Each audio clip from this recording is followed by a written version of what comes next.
സാധാരണക്കാരുടെ ആശാകേന്ദ്രമായ എടപ്പാൾ സർക്കാർ ആശുപത്രിയുടെ ശോചനീയാവസ്ഥ പരിഹരിക്കാൻ നടപടിയുണ്ടാകണമെന്ന് UDYF പ്രവർത്തകർ. ഇതിനായി മുഖ്യമന്ത്രി, ആരോഗ്യമന്ത്രി, പ്രതിപക്ഷ നേതാവ് എന്നിവർക്ക് ഭീമ ഹർജി നൽകുന്നതിനായി UDYF പൊതുജനങ്ങളിൽ നിന്നുള്ള ഒപ്പുശേഖരണം നടത്തി. KPCC അംഗം അഡ്വക്കേറ്റ് AM രോഹിത് ഒപ്പുശേഖരണം ഉദ്ഘാടനം ചെയ്തു. എടപ്പാൾ CHSC നേരിടുന്ന ഈ അവഗണന അത് പരിഹരിക്കണമെന്നും അടിയന്തരമായിട്ടുള്ള ഇടപെടലുകൾ സംസ്ഥാന ഗവൺമെന്റിൽ നിന്ന് ഉണ്ടാകണം. ആവശ്യത്തിന് ഡോക്ടർമാരെയും അതുപോലെ തന്നെ ആവശ്യമുള്ള നഴ്സ് ഉൾപ്പെടെയുള്ള ജീവനക്കാരെയും ജനങ്ങൾക്ക് ആവശ്യമുള്ള മരുന്നുകളും അടിയന്തരമായി ലഭ്യമാക്കാനുള്ള നടപടികൾ സർക്കാരിന്റെ ഭാഗത്തുനിന്ന് ഉണ്ടാവണമെന്ന് മാത്രം സൂചിപ്പിച്ചുകൊണ്ട് ഈ പ്രതിഷേധ സമരം ഉദ്ഘാടനം ചെയ്തതായി അറിയിക്കുകയാണ്. VKM മജീദ് അധ്യക്ഷനായി. മുസ്ലിം യൂത്ത് ലീഗ് മലപ്പുറം ജില്ലാ പ്രവർത്തകർ സമിതി അംഗം പത്തിൽ സിറാജ് മുഖ്യപ്രഭാഷണം നടത്തി.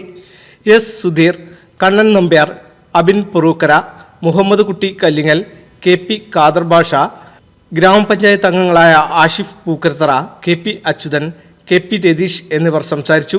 NCV news Edappal.